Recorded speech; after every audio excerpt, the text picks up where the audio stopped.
Hey guys, it's QuickyBaby and welcome back to World of Tanks, and this time we've got the pleasure of watching jedipwnr playing in the Tier 8 French premium heavy tank, the AMX M449, and I nearly said Liberté, but this is actually the version of the vehicle that doesn't have the very patriotic French skin or camouflage, whatever you want to be calling that.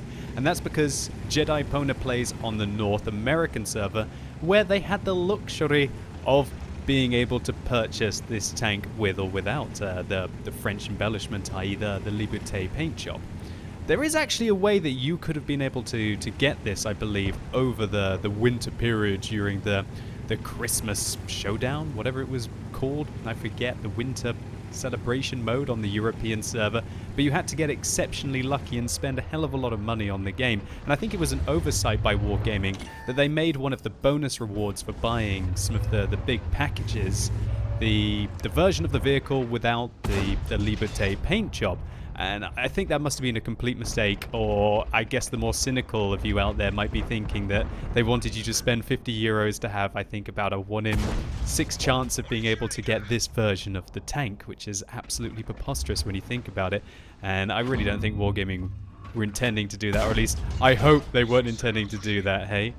So, jedipwnr, playing on the North American server, has got himself into a very good position here. What is special about this tank? A lot of you might not know what this vehicle is all about. It looks a lot like the Tier 7 AMX M4, right? But there's something very different between this and the AMX M4. This tank actually has armor. It has a hell of a lot of armor. The armor on this vehicle is absolutely incredible. When you angle it, just like jedipwnr is doing now, the whole of the front of the vehicle, including the cheeks on the side here, is 250 millimeters of all-round protection. 250 millimeters pretty much means that it's only really the T-34 and that T-30 on the enemy team who is going to be able to really contest the frontal armor of this vehicle. And even then, when the T-34 hits this vehicle, especially at these long ranges, he's only going to be able to penetrate him maybe about 50%, probably even lower, maybe like 40% of the time. So jedipwnr has decided now that he wants to try and progress the fight. I guess he's not happy engaging these tanks at long range, even though the AMX M4 has some rather nice penetration at long range for a premium vehicle. We're talking about 232 millimeters on the standard rounds that jedipwnr is going to be using. Now if you want to, you can fire the premium rounds on this tank, which have a fantastic 263 millimeters of penetration. And as it is a premium vehicle, you're still going to be making credits even if you do, even if you do fire premium rounds, as long as you're going to be penetrating them at least. It's really the only time that you seriously lose credits in World of Tanks is when you're bouncing or missing premium rounds, and then you really do have to start to get a bit of a small loan out to be able to pay for all the shells. So finally, a round penetrates jedipwnr's tank. One thing he's got to be watching out for here, as he reverses his tank up the slope at this kind of an angle, he makes the whole of the front plate of his vehicle quite weak, and he also makes the top of his tank weak as well. As we can see, one of the shells going right through the cupola there and into the top of the vehicle by the looks of it.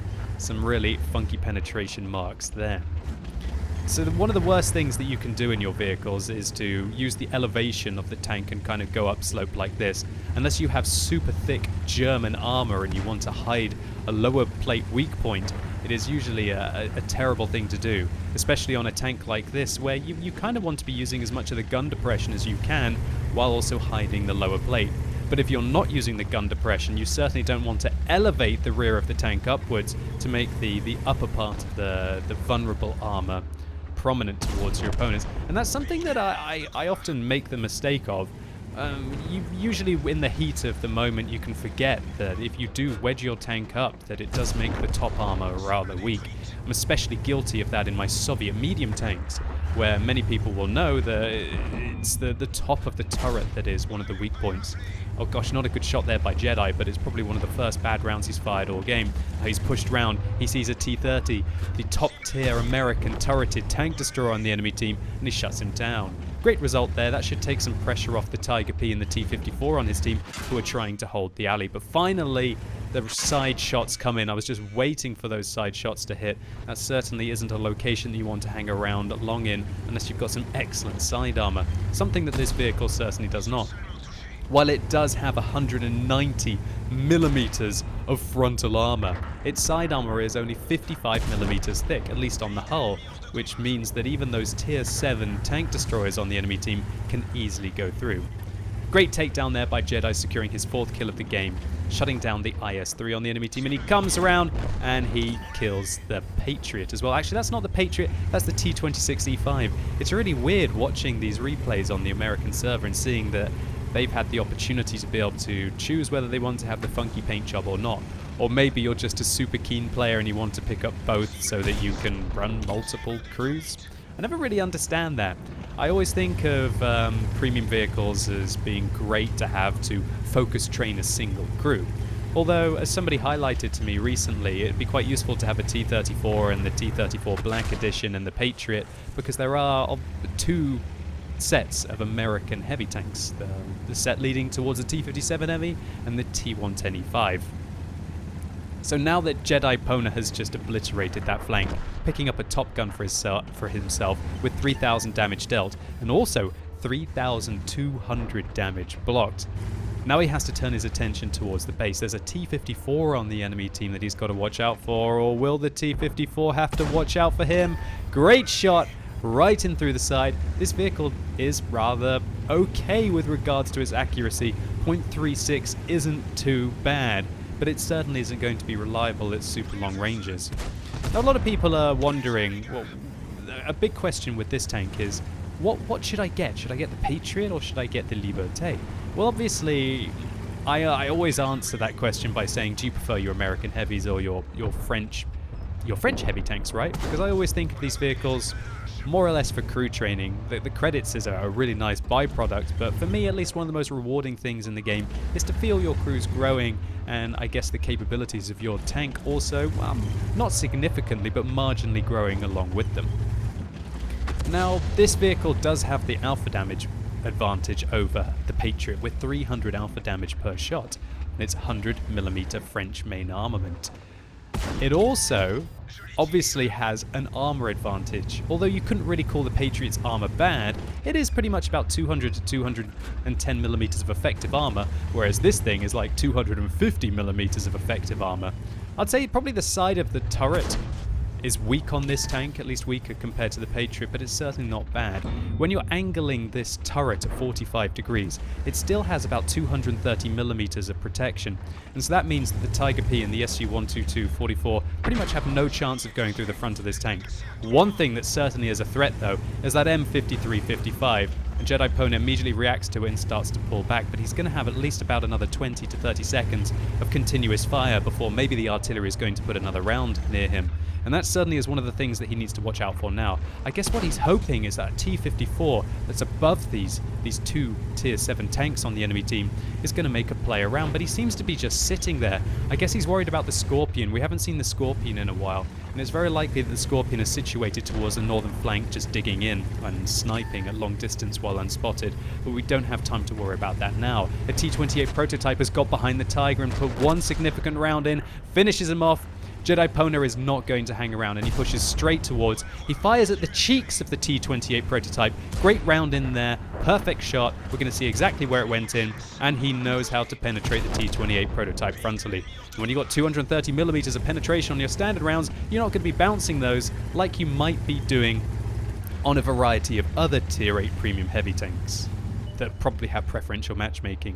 So for a second there, jedipwnr was in a 1 versus 5 situation, so he is going to be contesting for the Kolobanov's medal. He puts his first round into the Scorpion, who appears a lot more in towards the central part of the map. I thought he'd be located towards the north, but 2 quick rounds into the Scorpion, and now the enemy team have to be panicking. I guess they wanted to try and seize the advantage and try and get behind jedipwnr, but having dispatched the T-28 quickly and immediately reacting and getting his frontal armor, which is the part that you want to keep towards your opponent in pretty much all tanks, but especially in the AMX M4 49, means that he is now in a very favorable situation. The artillery splashes near him, removing 200 of his hit points. That means that he was going to be a one-shot for the SU-122-44 pretty much about 4 times out of 10. But luckily, puts one right into the top, puts his ricochet value now up to 5,300. That is over three times more than the whole of his hit points combined, right? That is some pretty good armor use efficiency. When I was playing this tank myself for the first few times, I did realize just how brutal the armor on this tank is. I was playing a Malinovka game, and it was just absolutely hilarious just watching almost the entirety of the enemy team bouncing off me. And if you can keep your frontal armor towards your opponents in the AMX, you are going to have a great time every time. One thing that's interesting is that Tiger P ricochets there off the AMX M4 49 for 220 damage, but we don't have to worry about that because there's an M53 55 tearing down towards jedipwnr. Come on, he can't depress! Oh, he misses the shell by the looks of it. How did it go down there? Was that him or was that the Tiger P? How did that happen? I'm so confused. Did the M53 55 fire? Well, all we really need to know is that the result is right, and that is that jedipwnr picks up his 11th kill, and now turns his attention towards the Tiger P on the enemy team.